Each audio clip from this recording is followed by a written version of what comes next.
Aquele que põe a mão no arado e olha para trás, diz o Senhor, não está apto para o reino de Deus.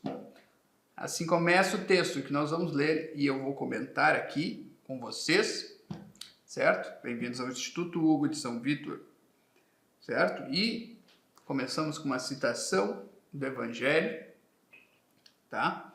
Não sou protestante, então não sei qual é o versículo, certo? Mas vamos lá, continuaremos na leitura do texto. Não olhe para trás. Eis uma advertência grave, e ela surge em todas as tradições imagináveis. Em alguma medida vai surgir em todas as tradições, né? Por quê? Nós podemos discutir um pouco por quê, mas é que o simbolismo de olhar para trás está relacionado, obviamente, com as costas, com o simbolismo das costas. As costas é o nosso ponto mais vulnerável, o ponto que nós não conseguimos enxergar, certo? Né? O ponto em que nós não temos não estamos cientes, né, daquele ponto digamos assim, do espaço que nos cerca, de que nós não estamos cientes, tá? E, obviamente, ao mesmo tempo, representa o passado, aquilo que ficou para trás. Então, todos esses elementos aí, que são elementos reais da nossa vida, elementos físicos, inclusive, estão aqui. Estão aqui nessa ideia de não olhar para trás. Agora a questão é, por que não? Por que eu não posso olhar para trás? Porque eu não posso me lembrar dos bons tempos? Será que é isso?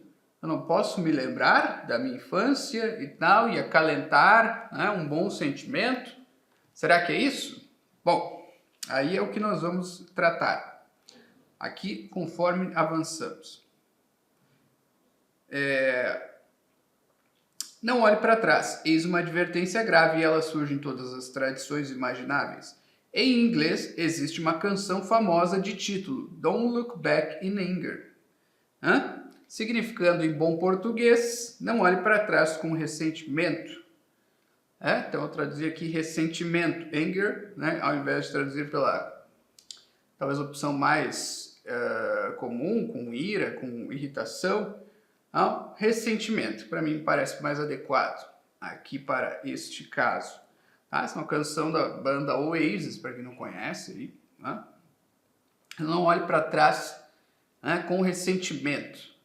Aquela pessoa que olha para o seu passado, olha para algo que ela deixou para trás e ainda sente um ressentimento com relação a algo que, obviamente, lhe aconteceu, envolve uma pessoa especial, uma situação especial e que causa ainda ressentimento. Então, ainda ela carrega esse sentimento com ela, o sentimento do ressentimento.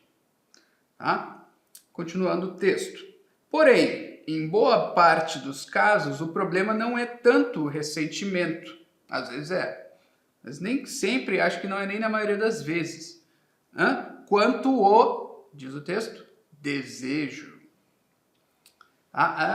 Ou seja, em outras palavras, nós olhamos mais para o passado, para trás, para as coisas que passou, não tanto com ódio, com ressentimento. Muitas vezes isso acontece, né? Eu tenho a impressão que no Brasil o ressentimento é um sentimento poderoso e muitas vezes encontrado nas pessoas. Muitas pessoas olham para trás e sentem ressentimento de coisas que aconteceram. Aquele cara lá que me ferrou, ou que me traiu, ou que não cumpriu o que prometeu, ou que me abandonou e tal. Muitas pessoas são ressentidas, nesse sentido.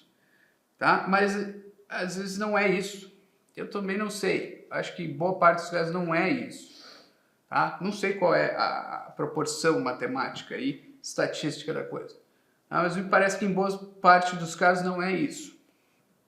É olhar para trás com desejo. Ou seja, desejar voltar para um passado, para uma situação passada, para um estado de coisas da vida de uma pessoa, ter o desejo, sentir um desejo de voltar, é aquela nostalgia, que nos faz como que habitar mentalmente no passado, né?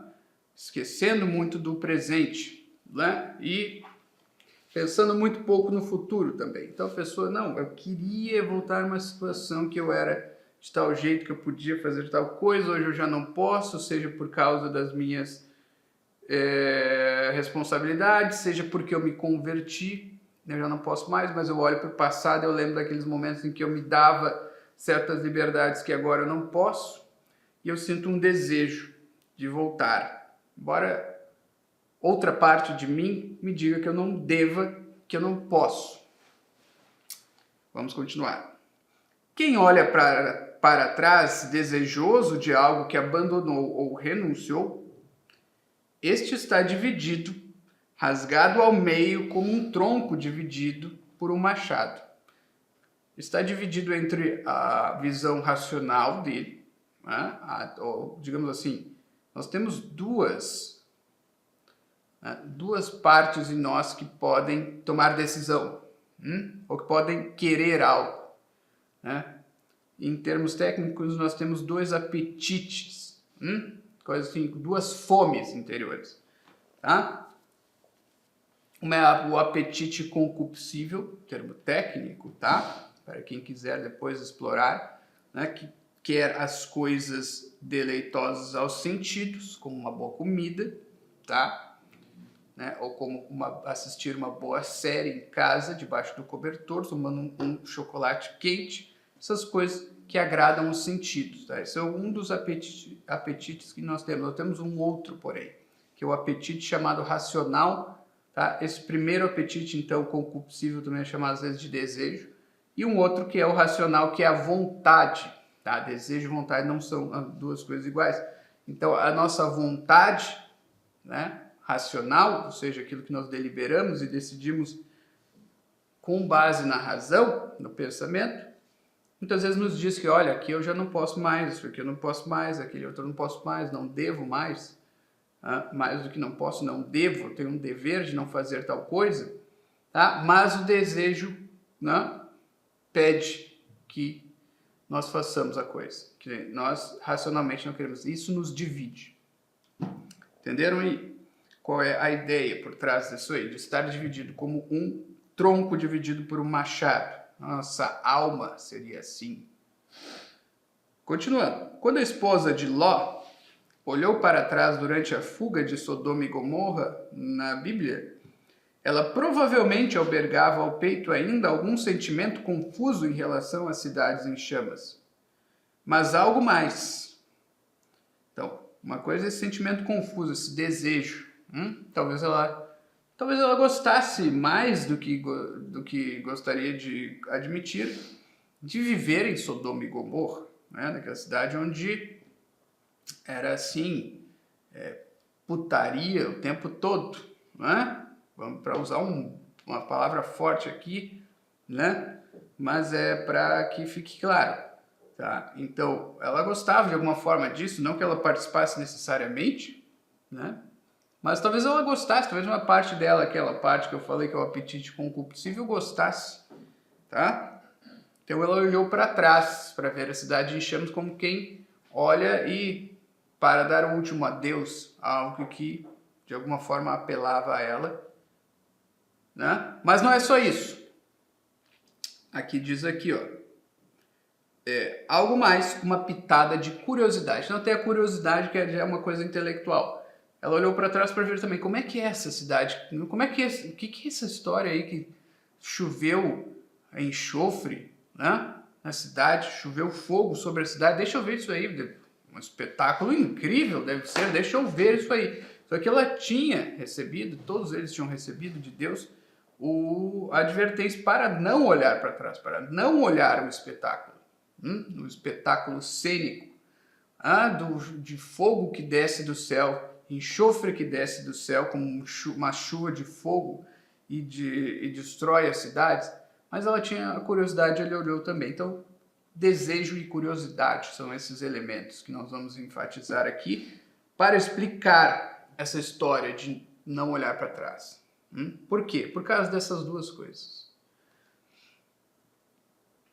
Curiosidade foi também provavelmente o que experimentou Orfeu quando, no último instante, quase emergindo da caverna que levava ao submundo, olhou para trás para se certificar de que Eurídice, sua amada, realmente o seguia. E a perdeu para sempre. E a perdeu para sempre. Então, o Orfeu, porque o Orfeu olha para trás naquele mito, não sei se vocês conhecem o mito de Orfeu, né? Uma das partes dele é que no dia do seu casamento, o cara teve a infelicidade de que a sua esposa recém, né, desposada, foi picada por uma cobra bem no dia do casamento. Uma coisa assim, trágica mesmo, bem ao gosto grego, certo? No dia do casamento, o cara e ela, não, o Orfeu e a Eurídice não tiveram um dia de felicidade matrimonial, não tiveram nem aquele momento certo? Das bodas, né? Da lua de mel, aquele momento, o melhor momento após o casamento, sim, né? Nem isso eles puderam ter. Tamanha desgraça. Mas aí o Orfeu desce aos infernos, isso é possível nos mitos gregos. Você tem um lugar lá onde tem uma caverna e a caverna leva para o inferno. Então aí, coitado de algum desavisado que entre na caverna, né? Sem saber. Mas o Orfeu sabia que era por lá, né? Corria uma história nos mitos assim.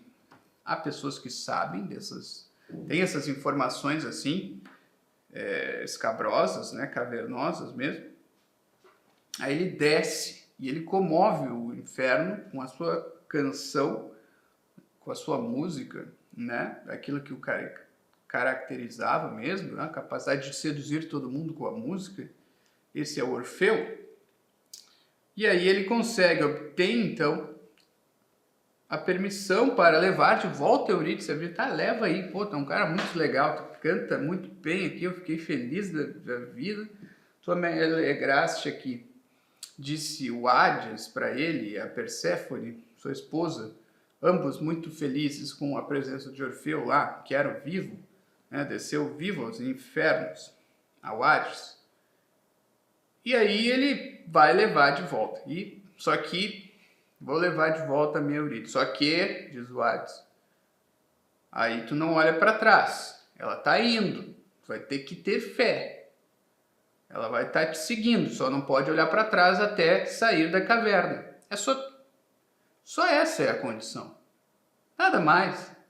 Então é uma subida ali. Não sei quanto tempo demorava. 1 hora, 2 horas, 3 horas, 4 horas. Pode ser uma coisa estafante, mas eram 4 horas. O que são 4 horas em relação ao todo o tempo de alegria que eles vão ter depois? Aquela alegria matrimonial que foi surrupiada, né, por uma tragédia. Mas Orfeu, no último instante, diz o mito, no último instante, eles estão saindo, será que ela está mesmo? Ele não podia esperar mais alguns passos. Será que ela está mesmo? Se ela não tiver, eu vou voltar, talvez ele pensou. Né? Eles estão me enganando. Será que eles estão me enganando? Dá para confiar num cara como o Hades? Ele olha para trás. E ela estava ali. E o tempo é correto mesmo do verbo. Estava, porque deixou de estar também. Ela é tragada de volta. Então o mito é assim, tá? E a curiosidade que pegou ele, não é o desejo. Pô, o desejo dele estava satisfeito, ó. Toma, ela vai voltar. Só que ela vai estar atrás de ti, te seguindo, enquanto isso ela ainda é uma sombra. Quem morre na tradição grega vira uma sombra no Hades. Ela ainda é uma sombra. Quando ela sair ali, ela vai ter, digamos, reencarnado. Tá? Mas a curiosidade levou a melhor dele, do Orfeu. Isso é muito triste, mas assim são os mitos, né? Se fosse tudo felicidade também, nós não íamos nos interessar tanto. Aí vai. Desejo e curiosidade são uma mistura explosiva que bem pode implodir as suas chances de sair de uma caverna escura, transformando-o ainda por cima numa estátua de sal. Neste sentido, o sal é um elemento natural relativo à dureza, ao fim das possibilidades de alguém. Então, o sal é duro. Imagine uma estátua de sal, ele não é algo mole, não é? Não é algo gelatinoso, não é algo aquoso, nem mesmo, não, é algo duro. E é isso que representa a ideia de uma estátua. A estátua em si, a palavra já supõe um material, uma matéria dura, como um metal, como uma pedra, certo? Como alguma coisa assim, que possa receber uma forma e ter uma forma duradoura, né? Qualquer que o escultor lhe imprima. Tá? Então, a pessoa se transformar numa estátua de sal, como no mito da Bíblia, um mito verdadeiro, como nós acreditamos que aconteceu também, mas existe um elemento mitológico, no sentido de que existe uma recorrência desses acontecimentos na vida de todo mundo até hoje, por mais que toda a situação histórico-cultural, desde a época de Sodoma e Gomorra até a nossa, tenha mudado 1000 vezes e não se reconheça mais uma coisa com a outra, mudou muito, não é? Quem estudou um pouco da história sabe, né? Pode imaginar. Então, isso, né? O desejo e a curiosidade podem nos prender, digamos assim, podem nos impedir, né, de sair de uma ruim. Tá? Nós estamos, vamos supor, numa situação ruim, estou com algum problema na vida, né? Estou com vários problemas de dívida, de, sei lá, familiar, doença, não sei o quê. Tudo bem, tudo isso aí já é ruim, mas imagina se eu fico olhando para trás e pensando em outros temas. Mas naquele tempo eu não tinha... Eu era um cara bom, eu era um cara saudável, eu era um cara sem dívidas. E agora eu estou aqui todo ferrado. Eu ainda fico olhando para trás, pensando como teria sido. E aí o elemento de curiosidade, como teria sido se eu tivesse tomado um outro caminho? Cara, tu não tomaste esse caminho. Aquele caminho que tu podias tomar, que era um elemento de liberdade naquela época, já virou destino para ti. Virou algo imutável já. O que adianta ficar olhando para trás e só especulando e desejando voltar, né? Se houvesse a máquina do tempo, quem sabe eu tente inventar a máquina do tempo para isso. Alguém pode fazer uma história assim, de uma pessoa que quer voltar. Por exemplo, não é o plot do De Volta para o Futuro, né, que é um filme que muitos adoram aí, é um filme legal para tudo, mas eles não voltam para o passado porque eles têm um desejo de mudar alguma coisa. Assim, até tem, né? Mas é algo circunstancial do momento. Não é algo que o Marty McFly lá, que ele queria mudar da vida dele. Eu tomei uma escolha errada, eu vou voltar lá para mudar. Não, é que, né? Spoiler alert, né? O cara morre ali, né? O doutor morre ali, ele, tem que voltar lá para tentar desfazer isso aí, né? Então, mas assim, não foi uma escolha errada, não foi alguma coisa assim, né? Mas alguém poderia inventar uma história em que alguém inventa uma máquina do tempo, algo que eu considero impossível, né, metafisicamente, mas poderia inventar, né, se quem gosta desse tipo de tema, porque o cara queria, né, vamos dizer assim, mudar uma decisão tomada. Um pouco isso é a ideia do filme Efeito Borboleta, outro filme aí, né? Mas daí não envolve máquina do tempo, envolve um certo poder sobrenatural ali também, mas é isso, o cara vai tentando mudar. Uma escolha errada que levou a consequências terríveis na vida de todo mundo, de um grupo de pessoas, e sempre que ele tenta mudar, piora, né? Ou outra coisa dá errado, tal. Isso é uma boa ideia essa aí. Né? É algo que é bem provável. Assim, vou tentar mudar uma decisão errada que eu acho que eu tomei, pode tomar outra decisão errada. Né? Existem muitos matizes numa decisão. Tu pode levar a coisa para um matiz errado de novo. E aí as consequências tu não podes controlar também. Então isso é importante pensar. Vamos lá. Quem olha para o seu passado, especialmente para os seus hábitos e ações condenáveis, com desejo e curiosidade, e por que mais olharia para trás se não tivesse esses sentimentos? Está garantindo que por mais que suas pernas o levem para frente, o seu coração ficou preso lá atrás.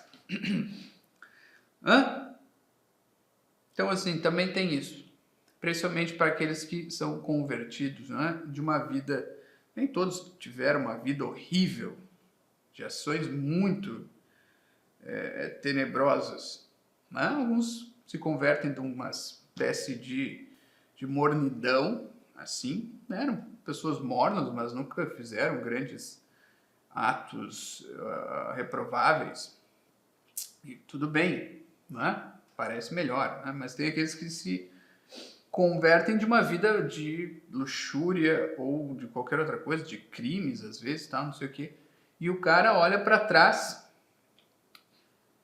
né? Tá convertido, mas ainda o coração dele ficou lá atrás. Né? E ele fica pensando, e se eu tivesse, não sei, esse negócio de fé aí, não estou muito certo disso aí, não. E se eu tivesse permanecido aquele meu outro eu, entre aspas? Bom, isso não dá certo, né? Isso não dá certo, especialmente se a gente fica só naquele negócio do desejo. Não estou dizendo que quem tem esses sentimentos aí, um convertido, um recém-convertido, deva, então vou abandonar tudo e vou voltar para aquela vida. Não, longe disso, tá? Mas também ficar só no desejo ali, isso aí vai morrer por envenenamento.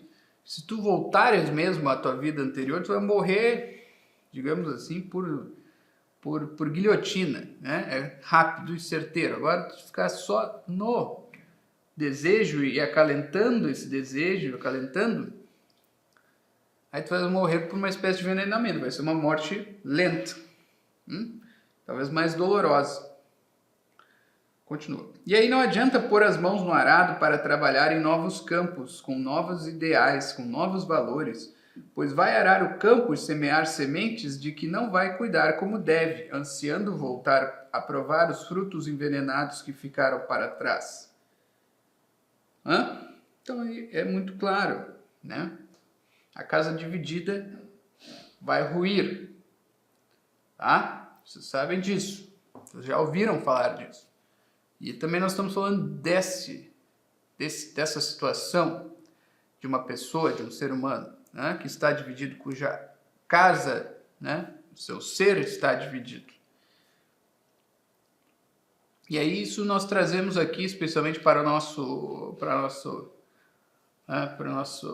assado, que é os estudos, né? Então, olha, o cara abandonou uma vida de total indiferença em relação às coisas do espírito, às coisas da inteligência, e agora ele tem que dedicar mais tempo para isso, ele não tem mais tempo para outras coisas, como fazer virada de noite no videogame, no computador, nos jogos, ou ir para balada todo fim de semana, sair com os amigos para beber. Não tem mais tempo para fazer isso o tempo todo, porque ele tem que estudar, porque ele tem que estar sóbrio.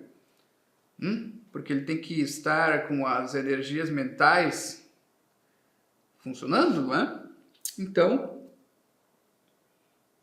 né? Se tu tens aí no coração lá na tua época de baladeiro, mas tu queres estudar, vai ser difícil estudar. Então, tu tá dividido. Então não é só questão religiosa, é qualquer área da vida. Se tu tá dividido, se tu assumiu uma responsabilidade mais pesada e tá com dificuldade de pôr em prática, muitas vezes é porque tu estás dividido. Porque tu estás olhando para trás.